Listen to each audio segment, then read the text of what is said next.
রবি চাচার বাড়ি। চাচা, রবি চাচা বাচ্চা আছেন? কই গেছে রবি চাচা? বাচ্চা নাই? ও আমাদের চাচা তো বাজারে গেছে। ও, এক গ্লাস পানি দিবেন, পানি খেলাম না, খুব পানি পিপাসা লাগছে। আচ্ছা দাঁড়ান, পানি আনতাছি।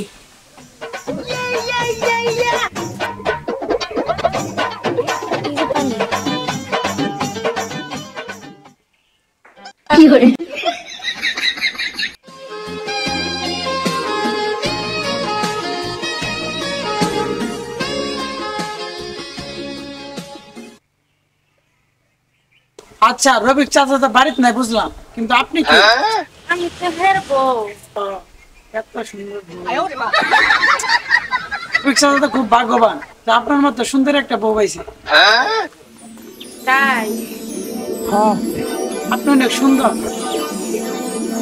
আচ্ছা, আপনার নাম্বারটা একটু দেন তো। আমার নাম্বার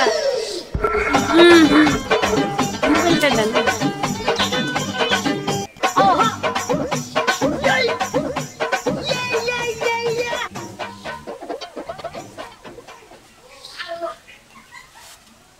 এইটা থ্যাংক ইউ, খুব খুশি হলাম। ফোন দিবেন। জি।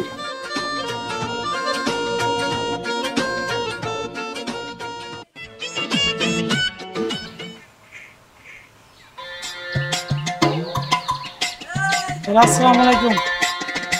ওয়ালাইকুম আসসালাম। ভালো আছি, আপনি ভালো আছেন? আচ্ছা, একটা কথা বলি। আচ্ছা বলেন, কি বলবেন? আমি তো শুনতে চাই আপনি কি বলবেন। আপনি আসলে অনেক সুন্দর। ও তাই? আমি সুন্দর? সত্যি অনেক সুন্দর। আচ্ছা, শরম লজ্জা বাদ, আপনাকে একটা কথা বলি। হ্যাঁ, আচ্ছা কি বলবেন বলেন, সমস্যা নেই। I love you. I love you বুঝলাম, কিন্তু আমি তো বিবাহিত, আপনি তো সব জানেন। আপনাকে প্রথম দেখে আমার অনেক ভালো লেগে গেছে। আর আপনার বিবাহিত তো কি হয়েছে? বিবাহিত লোক কি অবিবাহিত ছেলের সাথে কথা বলে না? বুঝছি। আর একটা কথা বলি। না না সমস্যা নাই, বলেন। যেহেতু আমগর বিষয়টা ভালোই হলো, চলো তাহলে আজকে বিকেলে দেখা করি। তাহলে বিকালে বাড়ির পাশে আপনি চাচা বাড়িতে নাই, যদি রাস্তাঘাটে মানুষ না দেখেন তাহলে বাসায় এসেন, দুজনে বসে কথা বলবেন। আচ্ছা, বাই। আচ্ছা ঠিক আছে, রেখে দিই।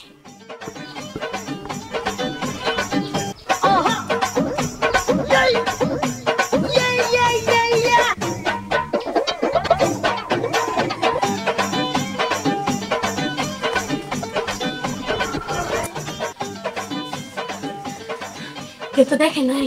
না না, কেউ দিবে না। আমি যে ভয় পাইছি, যদি কেউ দেখতো তাহলে মেন কি হতো। যাই হোক, এত কষ্ট করে আসার জন্য ধন্যবাদ। আচ্ছা, চাচা কই গেছে? বাহিরে গেছে কইলাম না, এর লিগেই তো তোমার বাসায় আইতে কইলাম। ভালো হয়েছে। ভালো আছো? ভালো কে আছে? সত্যি তুমি আমাদের ভালোবাসো? অবশ্যই ভালোবাসি। ভালোবাসা না বাসলে কি এত রিস্ক নিয়ে আমি ভিতরে আসি? তাও ঠিক কথা, আমি বুঝছি। ওই দিনকে তোমার হাতে ছোঁয়া পায় আমি পুরো পাগল হয়ে গেছি। কি বলো না বলো, সারা রাত আর ঘুমাতে পারিনি।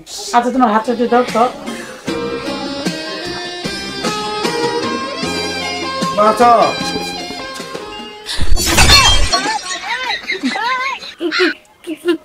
তুমি তুমি না বলে কালকে আজকে যাই বললা।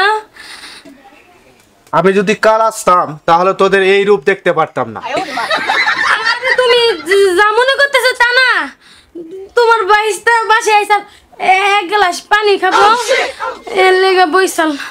ছি, শান্তি মাছ দেখার চেষ্টা করতেছিস আমার বাতিজার লোকে পেয়ে। আমি যদি না আসতাম তোদের এই রূপ দেখতে পারতাম না। ছি, তোদের এত নিকৃষ্ট তা আমি আগে জানতাম না। আমি আর এরকম করবো না, আমার ভুল হয়ে গেছে। ছি, তোর এক্ষণ আমি ডিভোর্স দিব। আমার বাড়ি থেকে এক্ষণ বের হয়ে যাবি, আমি এখনই মাথা বডেকে আনছি।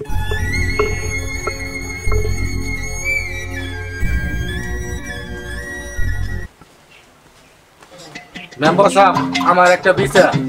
বলো। আমি আগে 5 বছরের বিয়ে করছি, এরা বাচ্চারা থুয়ে আমার ভাতিজার লগে আমার বউ সম্পর্ক করে বিচার আপনার কাছে এই মজনু আর 22 টাকা নিয়ে আয় তো, দেখি কি হয়েছে বিষয়টা আগে দেখি।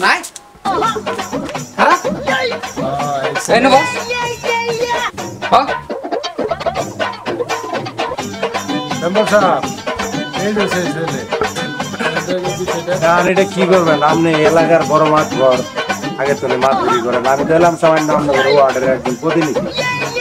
দেন আপনার কাছে বিচার, আপনি যা করেন।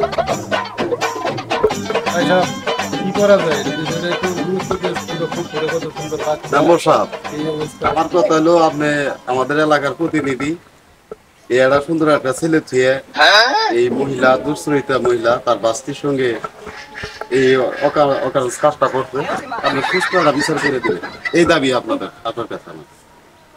হ্যাঁ, এটা দেখে দেন আর মানুষের না হিগে এমন বিচার করবেন যাতে দেখে মানুষের শিক্ষা বা, এটা আমার দাবি। মাতবর সাহেব, মেয়েটা আসলে যে কাম করছে এটা শরীয়তের বাইরে। বাইস্তের সাথে চাচির প্রেম এটা জীবনও শুনছিলাম না। এটা এরকম বিচার করতে হবো, এলাকার 2-5 জন আরো যে পোলাবান আছে নোংরামি কাজে নিয়োজিত, তাদের এরকম শিক্ষা পাওয়ার উচিত, যাতে এই জিনিসটা দেখে ওরা সাবধান হয়ে যায়। এরকম একটা বিচার আপনি নামাই দিতে হবে। যে বিষয়টা নিয়ে আমরা পড়ছি, এলাকার যুবকদের সাথে এটা পরামর্শ করি, এই আসলে কি ধরনের বিচার করলে এটা ভালো হয়। রবি, সামনে আসো। বলেন মেম্বার সাহেব। দাঁড়াও, আমরা যা হাউস্টনে সিদ্ধান্ত নিছি, তাহলে এই সিদ্ধান্ত মোতাবেক তুমি আসলে আমগরে কথা রাখবা তো? শুনেন, আপনারা হলেন গুরুজন, আপনি এলাকার আমার প্রতিনিধি মেম্বার, আপনারা যা করবেন তার মধ্যে আমি আছি। খুব সুন্দর কথা বলছেন। আচ্ছা ঠিক আছে, এটাই ঠিক আছে। এখন তোমার কথা হইলো যে ছেলেটার বিচার মজদুরা করতেছে, আর মেয়েটার ভুল যদি মেয়ে বুঝতে পারে তাহলে ওটা ওই কবই। আমারে মাফ করে দেন, আমার ভুল হয়েছে। তুমি আর জীবনে তো এইসব কাজ করবা না। না, আমি কখনো এরকম কাজ করবো না। তোমার একটা ছেলে আছে, ছেলেটার মুখের দিকে তাকাবা না তুমি? আমার ভুল হয়েছে, আমার মাফ করে দেন। আমি আর কখনো এরকম করবো না। বাবা, এই দিদা, আমার ভুল হয়েছে, তুমি তোমার স্বামীর কাছে মাপ চাও। আমার মাফ করে দেন, আমার ভুল হয়েছে।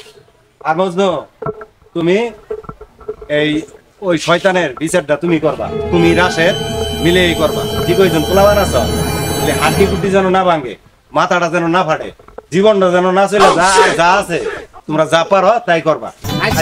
মাস্টার সাহেব চলেন।